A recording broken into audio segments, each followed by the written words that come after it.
Haut präsentieren ich d'Emissioun déi vu deng 03 TV, hai vum Tillebiersch e kurzen sportliche Programm. Viel Spaß dabei.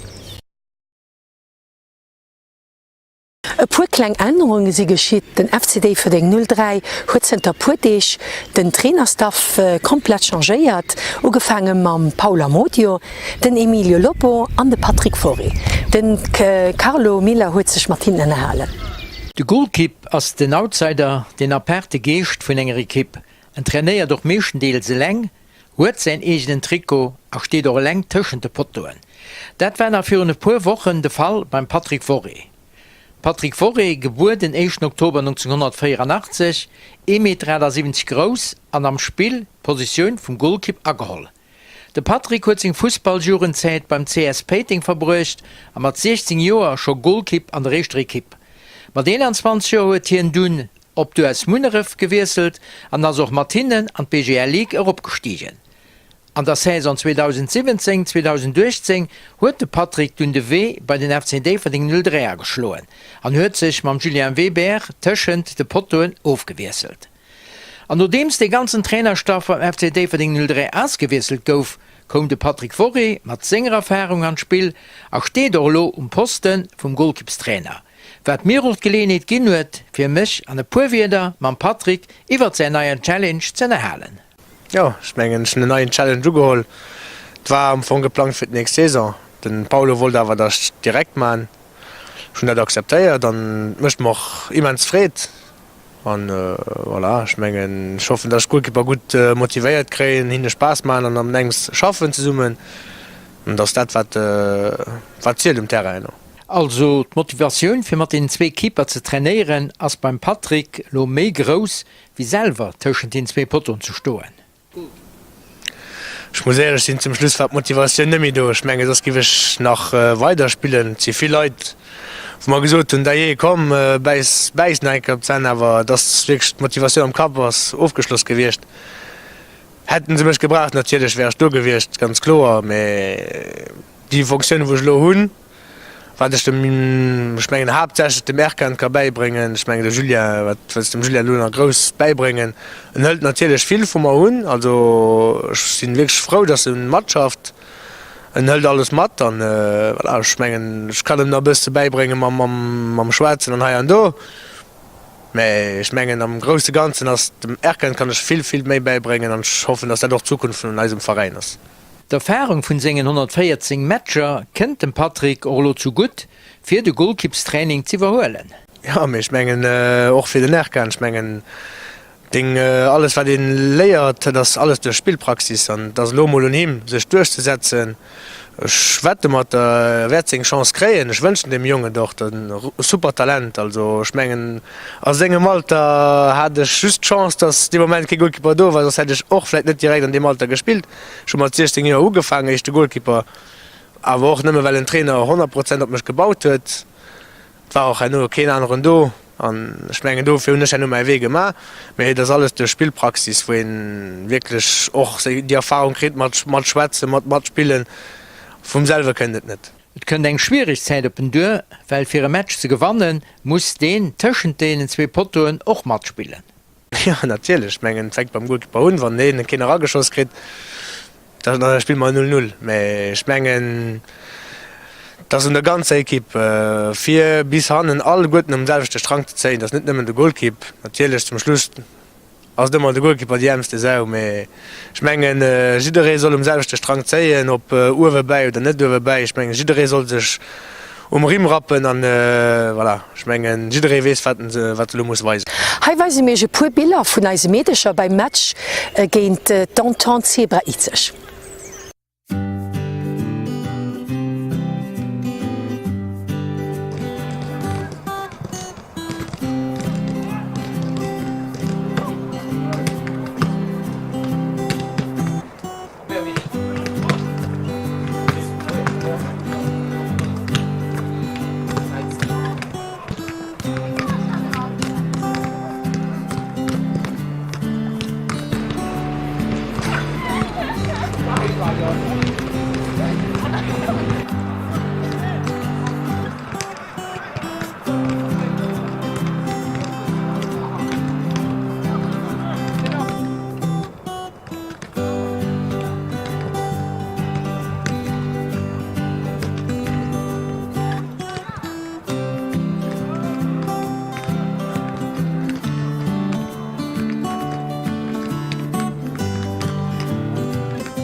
Allez, ouais. Fatigué? Le meilleur, c'est celui-ci. Elle m'a dit.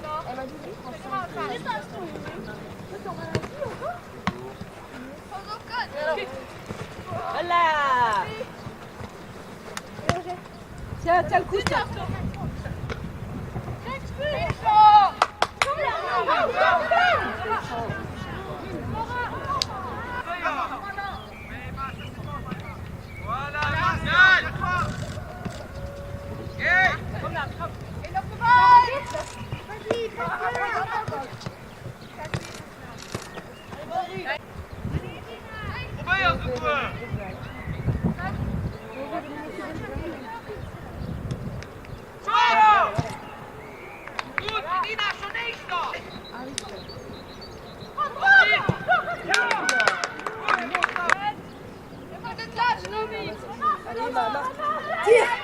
Tire, putain.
Ma haut te willen gefehlt fir ze gewannen, die andere Kipp méi wie mir.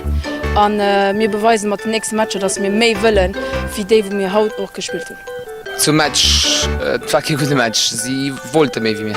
Also dat war den Jeich mit gesinn. Die uns wirklich besser febret wie mir. Muss ich noch so, wir hatten 3 Leute von net da sind, die eng an Vakanz, die eng mat Travel auffort. Wir mussten immer da spielen, was du hast. Okay? Und sie waren nicht gut, fußballerisch nicht gut. Mir für mich wichtig, dass das jetzt lernen. Weil wir sind nicht für alles zu gewinnen, aber für etwas beizulernen. Okay? Ich meine, was heute geschieht, das bleibt sein. Morgen einen anderen Tag, wenn wir ein wichtiges Match gegen Niederlande, wir profitieren, wir amüsieren uns zusammen. Und der Rest als River. Okay?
Eisen Derby géint den Progrès Niederkur huet doch bewiesen, dass eis Jongenrem frische Courage getankt hunn, konnten sech mat engem 2:0 durchsetzen, an dat praktisch 2000 Zuschauer.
Julien, tout d'abord félicitations pour la victoire dans le derby.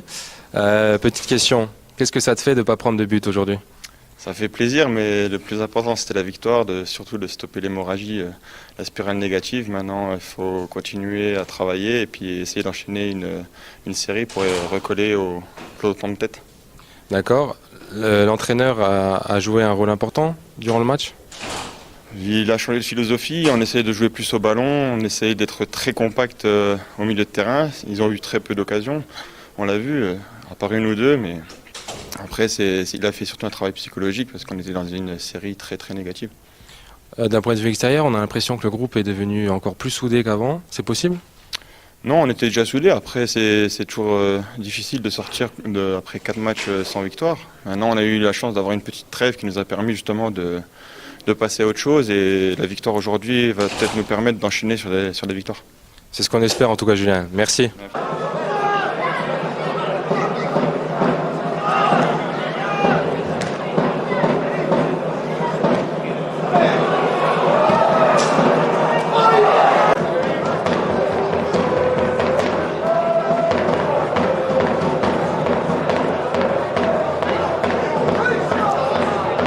Enfin, une victoire en 2019, on l'attendait. Qu'est-ce que vous pensez du match? Ich muss so heute mal wirklich kämpferisch eine ganz gute Leistung gebracht. Auch spielerisch war es super Fußball gespielt. Und, ich denke, dass das Victor auch verdient das. Ich meine, ich kann mich schon nicht erinnern, dass sie große Occasionen hatten. Und wirklich, aber Chapeau und die ganze Equipe und der ganze Kader. Weil es geht juste zusammen und ich meine, das haben wir heute bewiesen. Est-ce que tu ressens le changement de dynamique dans le groupe depuis l'arrivée du nouvel entraîneur? Ich will nicht größer an die Passe gucken. Ich meine, heute habe ich gesehen, dass einfach es war ein neuer Schwung da, dass Ruck durch die Equipe kam. Und ich muss sagen, dass wir wirklich gut gespielt haben und dass wir da aber nicht durchstehen mussten bleiben und einfach weiter an der Dynamik fahren und dann einfach das Maximum rausholen, weil dann letzte Match möglich ist. Und da gesehen ich das auch positiv entgeht.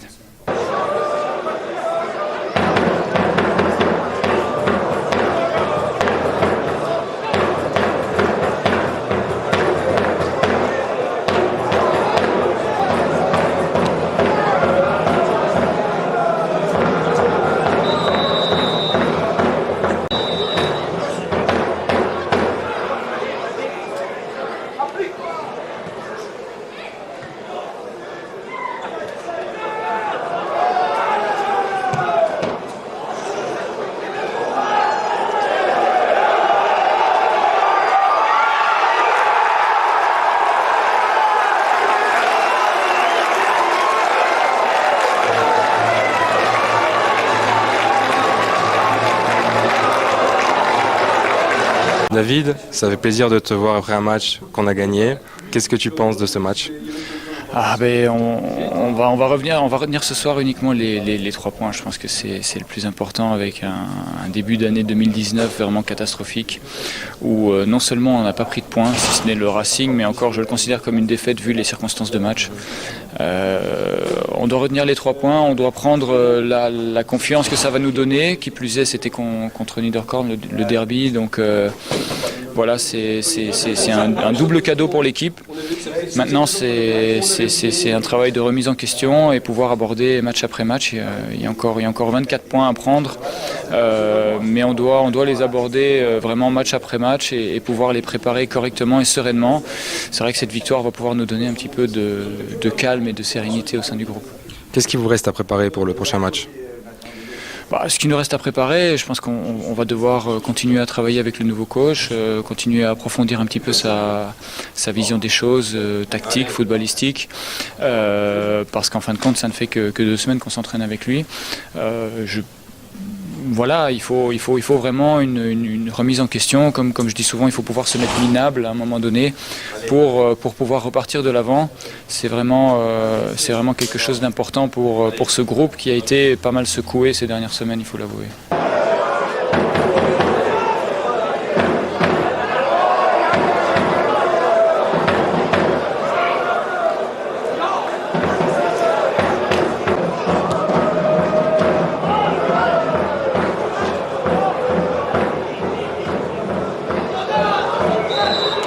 Paulo, tout d'abord félicitations pour cette belle victoire en derby. Quelles ont été tes premières impressions pour ton premier match en BGL? Les premières impressions en BGL, voilà, de revenir et de gagner, voilà, c'est fantastique. Voilà. Je crois que les consignes, ils étaient là. On doit faire, on est à beaucoup de points de retard sur tous les autres. Voilà. Il restait encore 9 matchs à jouer. Pour nous, c'était d'enchaîner avec une victoire. Et je crois que les joueurs, ils ont fait ça à la merveille. Les consignes, ils les ont fait à la lettre. Voilà. Après, voilà, la qualité, elle est là. Peut-être que certains joueurs ne croyaient plus en leur qualité. Voilà. Ils l'ont retrouvé, ils l'ont montré. Voilà, et je crois que la victoire, elle est aussi méritée. Quels ont été les points positifs de ce match et qu'est-ce qui te reste à travailler dans les prochaines semaines? La victoire, les 3 points, gagner un derby, c'est déjà pas mal. Hein? Ça fait quand même 2 ans de suite qu'on n'a plus gagné un derby. Hein? Voilà. Et pour le reste, je crois qu'on avait une petite stratégie. Voilà. Il y avait beaucoup de travail défensif à faire, le bloc et tout ça. Voilà. C'était peut-être... ils les ont fait. Les joueurs offensifs, les joueurs du milieu, voilà. Le bloc, il y était. Voilà. Maintenant, il y avait encore possibilité de jouer peut-être 2-3 fois un contre où la dernière passe ne parvenait pas. Sinon, on aurait peut-être, mais on est déjà très très content avec un 2-0. Mais du travail, il reste du travail à faire. On voit après un bout de temps, voilà, que certains joueurs ils étaient épuisés. Maintenant, il faut doser. Et voilà, il faut doser et attaquer les autres 8 matchs comme on l'a fait maintenant.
An heiertesem Terrain den Telebierch mis jo ganz viel Leiit sech drun erinnern, die lang a Joren hei gespielt hunn. Als Emissionioun as man ukom, wollte ich awer nach eisem Juventuscamp drun erinnern, déi wie all Joers op eisem Déiverdinger Terrain stattfind, an dat vum 8. bis den 12. April. Ihr schläft Zuschauer ginn Rendevous fir die nächste Emissionioun, die den 3. Mai ass. Bis dann halte ich all gesund am Monter a Merci fir no gucken.